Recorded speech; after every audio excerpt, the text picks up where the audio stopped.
The perfect lie. You know those moments when your entire life shifts in 3 seconds? When everything you thought was solid suddenly feels like it's built on quicksand. That was me, standing in a Hamptons mansion, champagne glass trembling in my hand, about to announce my engagement to a woman I barely knew. But let me back up. My name is Julian Pierce. On paper, I'm the guy you're supposed to envy. 36 years old, CEO of Vertex Technologies, worth about $11 billion. The American dream wrapped up in a custom-tailored suit and a Harvard MBA. But dreams have a funny way of becoming nightmares when you're not paying attention. I grew up above my parents' corner store in Queens. My father Miguel worked 16-hour days, my mother Rosa cleaned office buildings at night. They spoke broken English, but their love for me was fluent in every language that mattered. Everything they did was for one reason, so their son could have opportunities they never had. And I made it. Sort of. The problem with climbing mountains is that somewhere along the way, you stop looking at the view and start obsessing about the summit. You stop being the person who wanted to climb and become someone who just wants to win. That's how I ended up engaged to Eleanor Whitfield. Eleanor is beautiful in the way museum pieces are beautiful, perfect, untouchable, and somehow cold even when she smiles. She's the daughter of Gregory Whitfield, the venture capitalist who saved Vertex when we were 2 weeks from bankruptcy. Gregory didn't just invest money, he bought a seat at the table of my life. "You marry my daughter, you marry into this family," he told me one night over scotch. "And this family takes care of its own." It wasn't romantic. It was business. But I told myself it was practical, that love was a luxury I couldn't afford while building an empire. The engagement party was supposed to be my coronation. 200 of the wealthiest, most powerful people in America, all gathered to celebrate Julian Pierce finally making it to the top table. I stood there in my $1,000 tuxedo, practicing my speech, when the doors opened. And she walked in. Amara. I hadn't said her name out loud in 3 years. Hadn't allowed myself to even think it. But there she was, more beautiful than I remembered, talking to my CTO about some collaboration with her quantum security firm in Berlin. My carefully constructed world suddenly felt like a house of cards in a hurricane. Because Amara wasn't just any woman from my past. She was the woman I'd traded for everything I thought I wanted. She was the brilliant, fearless, impossible woman who had seen something in me that I'd forgotten existed. And she was the biggest mistake I'd ever made. The woman who saved everything. Let me tell you about Amara, and why seeing her again felt like being struck by lightning. 3 years ago, Vertex Technologies was dying. We had brilliant ideas but broken systems. Funding was running out, our code was failing, and I was working 20-hour days just to keep the lights on. I was drowning, and I knew it. That's when Amara walked into my office. She wasn't there for an interview or a meeting. She was delivering coffee for a catering company, trying to make ends meet while finishing her PhD in quantum computing. But when she saw our system architecture on the whiteboard, she stopped dead. "This is why it's failing," she said, pointing to a section of code that had been driving us crazy for months. I looked at this woman, jeans and a coffee-stained apron, wild curls escaping from a ponytail, and asked, "What would you do differently?" She grabbed a napkin and started writing. 20 minutes later, she'd solved a problem that had stumped my entire engineering team. "You want a job?" I asked. "I want to save your company," she said. And she did. Amara didn't just fix our code, she revolutionized it. She worked 18-hour days beside me, eating takeout at 2 a.m., walking along the Hudson River at sunrise, talking about encryption algorithms and whether consciousness could be coded. She was brilliant, fearless, and completely authentic. She remembered everyone's name, from the CEO to the night janitor. She asked real questions and gave real answers. She made me feel like the person I'd been before I started caring about what everyone else thought. And somewhere between the late nights and the breakthrough moments, I fell in love with her. Not the safe, calculated love I'd learned to expect. The kind that hits you like a tidal wave and changes everything in its path. For 6 months, we were unstoppable. Vertex's valuation skyrocketed. We revolutionized quantum encryption. We were partners in every sense of the word. But success has a way of attracting attention, and not all of it is welcome. Gregory Whitfield noticed us at a tech conference. The way Amara challenged his assumptions, the way she didn't laugh at his jokes just because he was important, the way she treated him like any other human being instead of a deity. "Interesting girl," he said to me afterward. "But not exactly investor-friendly, is she?" I should have walked away right then. Should have told him that Amara was the reason his investment would be worth anything at all. Instead, I listened when he explained the facts of life. How investors talk. How board members think. How a CEO's personal choices affect everyone's bottom line. "You're almost there, Julian," Gregory said. "Don't risk it all now for someone who doesn't understand the game." The worst part? I convinced myself he was right. I told myself it was temporary, that once Vertex was untouchable, once I had secured everyone's future, then I could be with whoever I wanted. But Amara saw right through me. "It's about courage," she said the night I tried to explain why we needed to keep our relationship quiet. "And you just showed me exactly how much you have." She quit the next day. Left the country. Started her own company in Berlin with the technology we developed together.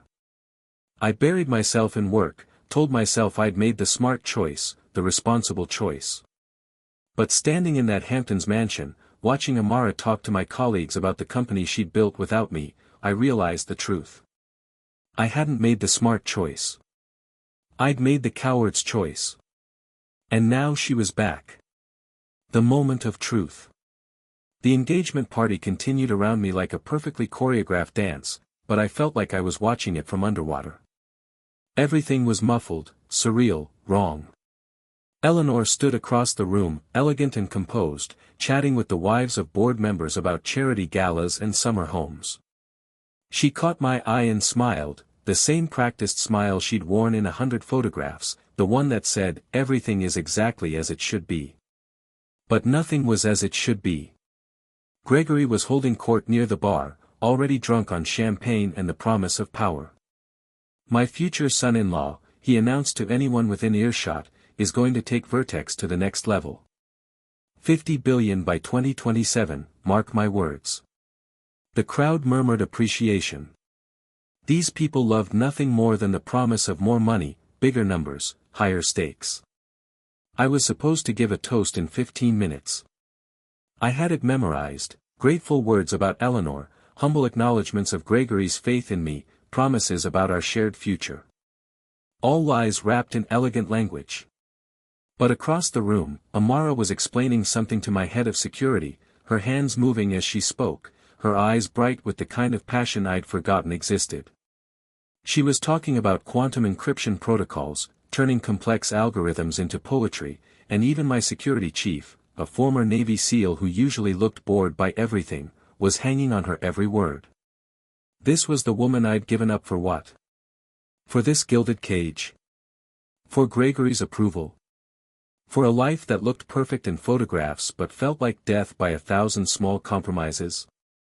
I excused myself from the conversation I wasn't really part of anyway and walked outside onto the terrace. The ocean stretched endlessly in front of me, dark and wild and free. Quite a party. I turned. Amara stood in the doorway, silhouetted against the light from inside. She'd stepped out for air, or maybe she'd followed me. I didn't dare hope it was the latter. Amara. Her name felt strange on my tongue after 3 years of silence. "I didn't know you'd be here. Your CTO invited me." Something about a potential collaboration. She stepped closer, and I caught a hint of her perfume, not the expensive French fragrance Eleanor wore, but something simpler, warmer. "Congratulations, by the way. Eleanor seems nice." The word hung between us like a challenge. We both knew nice wasn't what anyone would call the woman who'd built a quantum security firm from scratch in a foreign country. Nice wasn't what you called someone who'd revolutionized an entire industry. Thank you, I said, because what else could I say? I'm making the biggest mistake of my life. I think about you every day. I'm sorry I was a coward. You know, Amara said, leaning against the railing, I still have that napkin. The one where we first mapped out the quantum encryption protocol. My chest tightened. You do. It's framed in my office in Berlin. My team thinks it's our founding document. She looked at me then, really looked at me, and I saw something in her eyes I couldn't quite read. I tell them it represents the moment I learned to trust my own vision instead of waiting for someone else to validate it. The words hit like a physical blow. She was talking about more than code, more than algorithms. She was talking about us, about the choice I'd made, about the future we'd never had.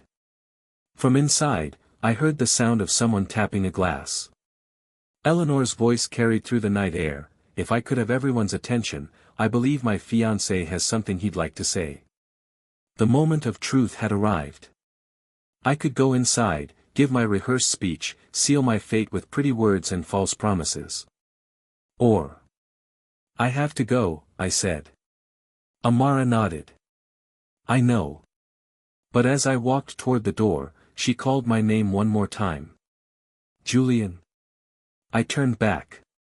The boy from the corner store who stayed up all night solving impossible problems. He's still in there somewhere. Don't let them convince you he's not. I walked back into that glittering room, picked up the champagne glass, and looked out at 200 faces waiting to hear me lie about my happiness. Instead, I decided to tell the truth. The speech that changed everything. I stood in the center of that magnificent room, crystal chandelier casting rainbows across the marble floor, and looked out at faces that represented everything I thought I'd wanted. Eleanor smiled encouragingly. Gregory raised his glass in anticipation. The crowd quieted, ready to hear the carefully crafted words that would cement our business arrangement disguised as love. I opened my mouth to deliver the speech I'd memorized, the one about grateful hearts and bright futures and the blessing of finding your perfect match. Instead, something else came out. 3 years ago, I began, Vertex Technologies was failing. Our systems were broken, our funding was gone, and I was 2 weeks away from losing everything my parents had sacrificed for. A few confused murmurs rippled through the crowd. This wasn't the speech they expected. That's when a woman walked into my office. She wasn't there for a job interview or a board meeting. She was delivering coffee, trying to make ends meet while finishing her PhD. But she saw something everyone else had missed, the single line of code that was destroying us. Eleanor's smile faltered. Gregory's face went rigid. Her name is Amara Singh, and she saved my company. More than that, she saved me from becoming someone I didn't recognize. For 6 months, we worked side by side, building something revolutionary. She didn't care about my net worth or my connections. She cared about the work, about innovation, about making something that mattered. The room was dead silent now. You could hear ice melting in glasses. And then I let her go. Not because she wasn't brilliant, she was more brilliant than anyone in this room. Not because she wasn't loyal, she worked 18-hour days without asking for equity or recognition. I let her go because people like Gregory Whitfield told me she didn't fit the image of what a CEO's partner should be. Gregory's face was now a dangerous shade of red. Julian, perhaps we should. I let her go, I continued, my voice getting stronger, because I was a coward. Because I chose the approval of people who saw me as an investment over the love of a woman who saw me as a human being. Eleanor dropped her champagne glass. It shattered against the marble floor, the sound echoing like a gunshot. Amara built her own company in Berlin. She took the quantum encryption protocols we developed together and revolutionized cybersecurity across Europe. She did it without investors, without board approval, without compromising her vision for anyone else's comfort. I found Amara in the crowd. She was standing near the back, her eyes wide, her hand pressed to her mouth. She's here tonight because my CTO, unlike me, recognizes genius when he sees it. And standing here, looking at all of you, I realize something. I've spent 3 years building a life that looks successful in photographs but feels empty every single day. I've become engaged to a woman I respect but don't love, to please a man who sees me as a chess piece in his portfolio. That's enough. Gregory roared, but his voice only made me speak louder.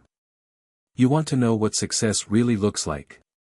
It's not this room full of people who'll abandon you the moment your stock price drops. It's not a marriage that's really a merger. Success is having the courage to show up as yourself, even when it costs you everything.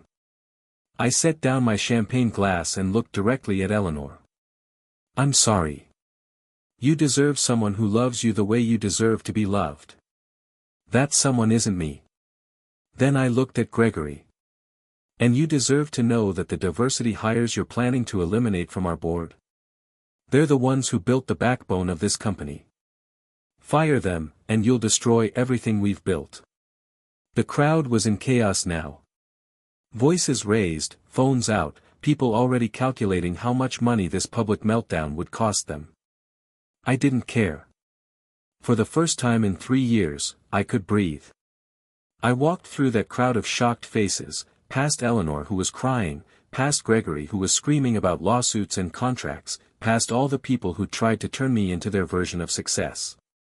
I walked out of that mansion, out of that life, and into the night air that smelled like ocean and possibility.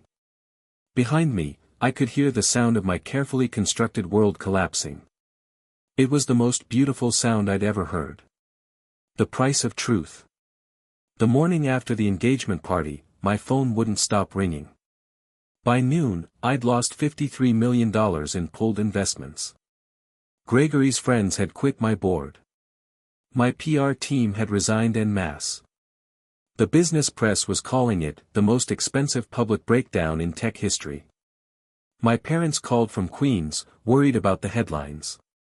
Mijo, my mother said, "Are you okay?" For the first time in years, I could answer honestly. "Yeah, Mama. I think I finally am." Because here's the thing about burning down your life, sometimes that's the only way to build something real from the ashes. I spent the next month in my apartment, fielding calls from lawyers and accountants, watching my empire shrink but feeling lighter than I had in years. Eleanor sent a single text, "I hope you find what you're looking for." She was angry, hurt, but also, I could tell, a little relieved.